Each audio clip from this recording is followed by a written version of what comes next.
Bruce Banner is in hell. Can he get out of there? This is Comicstorian, where I take some of your favorite trade paperbacks and single issues and I break them down into digestible bites to help you understand. Then I read them dramatically back to you. All alterations to the panels, text, and images are to prevent copyright problems, and all art is owned by its respective companies. Today we're going to be covering Immortal Hulk issue 43 to 45 as we come to the inevitable conclusion at issue number 50. Let me give you a quick recap, but I'll put the playlist down below of all 43 issues before this. Bruce Banner came back from the dead, discovering that when a gamma-radiated person dies, they go to a special place in hell, one where they can walk through the green door and escape. Knowing that there is an escape from hell, various individuals are trying to use Bruce Banner and the various individuals in the Hulk's family to get out of hell. This has awakened the Devil Hulk within Bruce Banner, and he's come to terms with Devil Hulk, Child Hulk, and Joe Fixit, and they were all working together to create a better world for the Hulks. Well, eventually, after seemingly winning, Hulk was framed for the death and destruction of a town in Iowa, and then Leader dragged Bruce Banner down to hell, where he will use Bruce Banner to free himself from hell and the one below all. Devil Hulk was killed, leaving Joe Fixit and Child Hulk in control of Bruce Banner's body. So while Joe Fixit is trying to figure out what's going on the surface, Bruce Banner is currently in hell, and then there's Alpha Flight, who's trying to find a way to defeat the Hulk and capture him because he's being framed as usual. But when Alpha Flight disagreed with doing that, the general in charge of Alpha Flight decided to bring in the UFOs. And that brings us to today. If you enjoy this type of video, please consider hitting that subscribe button, smashing that like button like the Hulk smashes, and check out our Patreon where you too can vote on the videos coming to this channel. Now let's get into issue number 43. In a coffee shop in New York City, Joe Fixit drinks his cup of coffee, going over the events that brought him to this point in time. He isn't Bruce Banner. Banner's gone. Leader took him to hell, killed the Devil Hulk too.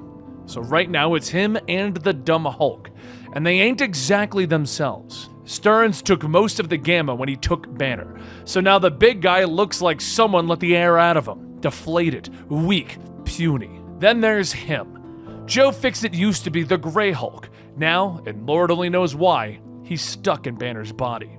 One more puny human just trying to stay alive. But then again, he's real good at staying alive.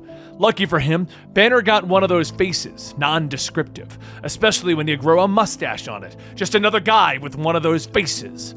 As a well-dressed man walks down the sideway, he yells at the person on the phone that he is with that he doesn't care about her health problems. He cares about good tenants.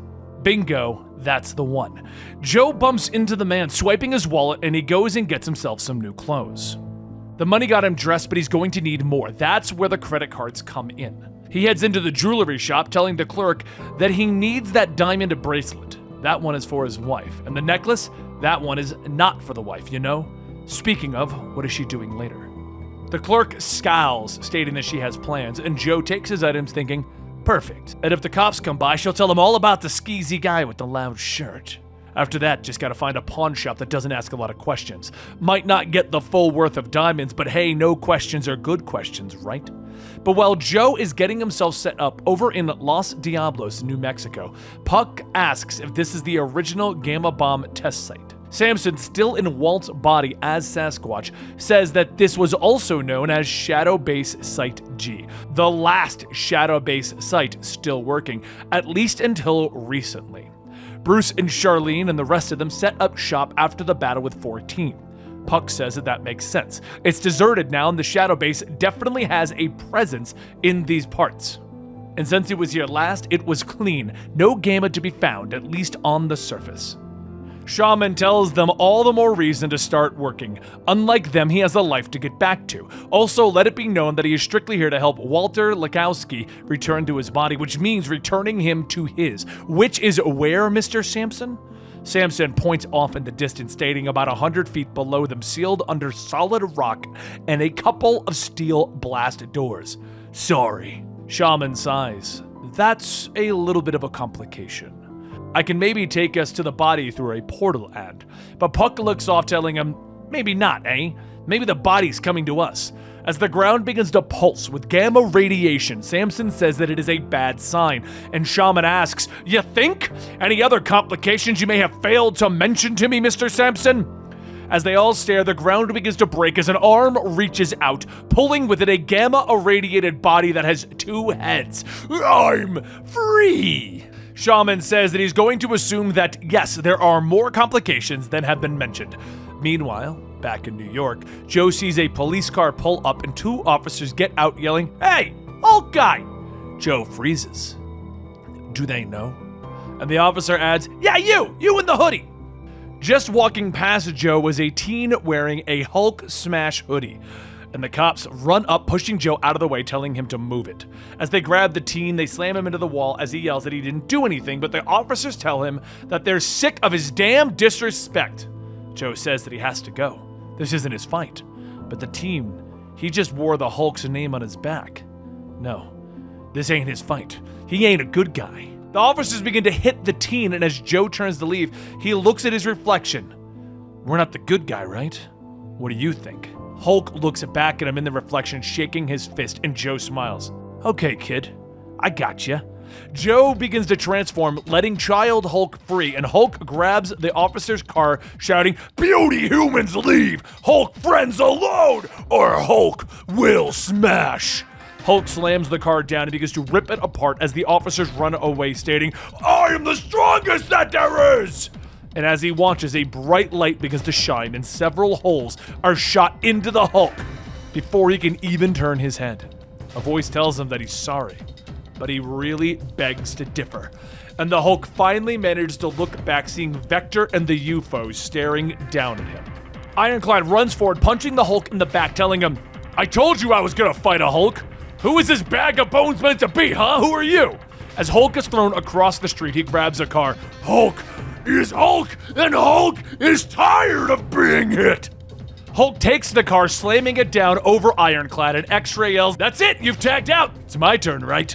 Ironclad yells it was a surprise, and Vector says, "You know the rules. You got tagged. Turn's over. We all get a piece." But before X-Ray could attack, Vapor takes the form of gas, telling X-Ray that he was too slow. It's her turn now. She fills Hulk's body with poison, and he violently begins to vomit as people watch and record, stating that this isn't right.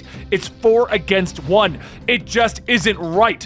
X-Ray yells, "Is it his turn yet?" And Vector laughs, telling him, "No, step aside. I'm the leader here, and I've already waited too long for my power of directional force to strip every last scrap of flesh from the Hulk and leave his skull polished from my mantle." Hulk screams as his skin is ripped off of his bones, and when he finally loses the strength to hold onto the ground, he's flung into the air and across the water. Vector is surprised. Guess we're picking this up in New Jersey. But while the Hulk is fighting for his life after being thrown into another state, back in New Mexico, Doc Samson, Puck, and Shaman witness a supercharged, gamma-irradiated body shuffling towards them. Puck asks, "What the hell is that thing?" And Samson yells, "It's what killed me." And it looks like Rick Jones is growing out of its back now. Puck looks back at Shaman, asking if he has any magic in his bag for this monstrosity. And Shaman tells him, "No, not yet. The creature seems more defensive than aggressive." Samson shouts, asking, "Defensive? That thing murdered me! That's the leader in there, and he's laughing at us." The 2 heads of the creature ask, "Leader?" Samson roars as he slashes into the creature using the Sasquatch body. But Rick asks him to stop! Stop! And Puck yells to wait. It isn't fighting back. Shaman says that that is the Sasquatch, the beast. Samson isn't used to its fury. And Puck asks, "What do you think? What do we do?" Just then, Charlene and Jackie translocate to their location, and Charlene asks, "Len, is that you?" Puck says that that's pretty convenient timing, and Shaman says, "Synchronicity is a major component of magic, and so is taking the credit." Charlene says that there was nothing magic about it. She noticed a serious gamma spike out here and figured she'd take a look. She readies her blaster, but Samson tells her, "Wait, Puck is right. The creature didn't fight back." And Jackie looks at it, telling him that it looks like Rick, and he isn't smiling. Charlene says, "So? What does that prove?" The leader faked being Rick for weeks, months. He took them all in. And Jackie says that she knows, but it's like she could see him now out of the corner of her eye. As Jackie's eyes turn green, she begins to see another layer of the world, one where Samson is back in his original body. Two people are inside of that creature's body fighting, and other grotesque creatures are standing around. But back in New Jersey, in the Hulk's battle, his body is attempting to regrow as he says, "Hulk will smash!" And Vector tells him not to get up. He's fine right where he is. Hulk doesn't listen, beginning to crawl out of the crater, and Vector asks, "No? You're not gonna save yourself the pain? Look at you! What keeps you going?" Vector raises his hand to finish the fight, but Ironclad tells him that this isn't right. It's X-Ray's turn. He said everyone gets a piece, remember? Let the little guy have it. Vector sighs, telling him of course. The good guys always stick to the rules. Okay, X-Ray, you're up. X-Ray begins to blast the Hulk with cosmic rays, laughing, yelling that that's right. I'm last to bat, so I'm gonna knock it out of the park. Feel that? Pure concentrated anti-gamma radiation. It's like candy to us. And it's like pure poison to you. It'll burn you right back into the weak, puny human you're supposed to be. And I'm not stopping there. The Hulk's body is forcibly being changed back into Joe as he says, "You sons of..." But as X-Ray increases the intensity of his beams, burning the Hulk away until he is nothing but a smoldering skeleton on the ground, Joe wakes up. Well, that ain't good. What's the word, kid? Hulk, separated from Joe, looks around. Bad! We're in a bad place! Hulk not know what to do! Joe gets up looking at the giant monstrosity that is the leader in front of them, stating that he's going to spit in that thing's eye. But after that, I'm out of ideas. Just then, the green door appears, the thing that they need to walk through to be revived in their skeletal body. And the Hulk looks at it stating, Hulk not know what to do! And Joe tells him, it's okay, we got the green door on our side. That's our way out of here, kid. But before they could step through, the leader tells them, the door has two sides, see? The door begins to turn red, and as Hulk tries to push on it, it doesn't move, and the Hulk says, Hulk, push! Hulk! But door locked! As the minions of the planes of hell attack, Leader tells them that their souls will be hollowed, that they will be no different from the shells that echo around here. They will be the true Hulks, a wandering carcass wreaking destruction, making the leader ever stronger. And as they have since the moment that the one below all entered his flesh, and their circuit was complete. He will be their leader, and they will follow, as his good and faithful servants, as they were always meant to be. The creatures begin to get closer, and Joe tells them, all right, we got our work cut out for us. Meanwhile, back in New Mexico, Shaman is using his powers to see through Jackie's eyes, stating that it would seem that they have their work cut out for them. He's not worried about the phasmophorical fauna. That's normal, especially in an area with so much resonant history. But he's seeing two people locked in the body, Rick Jones and a younger man that he doesn't recognize. And they're not used to the situation. They're in conflict. That's where the problem lies. As Shaman pulls away, Jackie asks, what does he mean normal? He said that she is seeing fauna. Shaman says that there was a time when he did not believe that there were spirits in this world of the living or the dead. Jackie asks, Ghost, you're saying that I can see ghosts? Puck scratches his chin, stating that it all makes sense. Seeing ghosts in astral forms is a Hulk power. He'll bet that she can even sniff out lies now too. Jackie yells, great. She could turn into a monster at any moment, but Puck says that she doesn't know that. The gamma abilities manifest in all sorts of ways.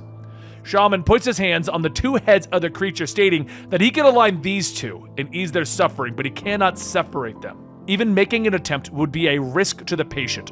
Hopefully Samson is going better with his errand and retrieving his body. Down below in the shadow base, Samson and Charlene follow the gamma footprints, and Samson says that here's the lab. How is she doing with the radiation? Charlene says that she'll be fine if she doesn't stay here too much longer. She really doesn't want to turn out like, well, Samson tells her. Like me, I understand. Being this creature, frankly, I don't know how Walter stood it. Charlene says that she was actually referring to Jackie, some of the things that she is describing seeing. As the two shine their lights around, Samson says, speaking of seeing things, can she, see his body anywhere? Charlene moves the light to a large spot where the gamma ate through the floor, stating that she's going to guess that this is where it was. That's not good. And 2 miles away, a man holds out his thumb on the side of the road with a woman stopping. The man asks if she's going his way, and the woman laughs, stating that she is now. He's lucky that she stopped, though. Hitchhiking in the desert, he must be having a bad night. The man smiles as he sits in the car. Actually, I've never felt this good in my life. My name's Walter Sampson. Meanwhile, over in New Jersey, the UFOs are keeping watch over Hulk's body while the team comes to collect it, and X-Ray continues to pour on the cosmic rays. But as he does, something sparks inside of the husk that is the Hulk's body. Down below, the minions are grabbing at Joe, and he yells that he isn't afraid of them. They know who they're messing with. I'm a Hulk, you hear that? Worst Hulk of them all. I'm Sunshine Joe Fix-It, the Incredible Hulk. At that moment, Joe transforms into the Red Hulk, turning back and clapping his hands, yelling at the minions to get away from the kid. And the Hulk looks up. Red Hulk? Joe smiles, telling him something like that. Step aside, pal. We're blowing this popcorn stand. He focuses his strength, punching the red door, shattering it, and soon everything fades to black. Meanwhile, back in New Jersey, the spark begins to grow, re-knitting the Hulk's body. Ironclad asks what the hell is happening to him, and as Joe stands up, he laughs. Sounds like somebody is getting scared. That's right, you ought to be scared. You all ought to be scared. You had a real good run, but now it's our turn. And as Joe continues to laugh, he steps forward, back to the size of a normal Hulk, radiating power. And that concludes Immortal Hulk number 45. Now, the series will be ending at issue 50, so subscribe to the channel, smash that like button like a Hulk, and make sure you check us out on Patreon so that you can have a vote on the next videos coming to our channel, because we are coming to the conclusion of Hulk. And if you really enjoy Hulk, let me know in the comments down below, because I've always wanted to cover the classic Red Hulk storyline right here at the channel, and if you want it, let me know, because when we end this, I think it's time to go to a classic Hulk storyline, don't you? Anyway, guys, thank you so much for your continued support. I will see you next time right here, and I hope you enjoyed the video.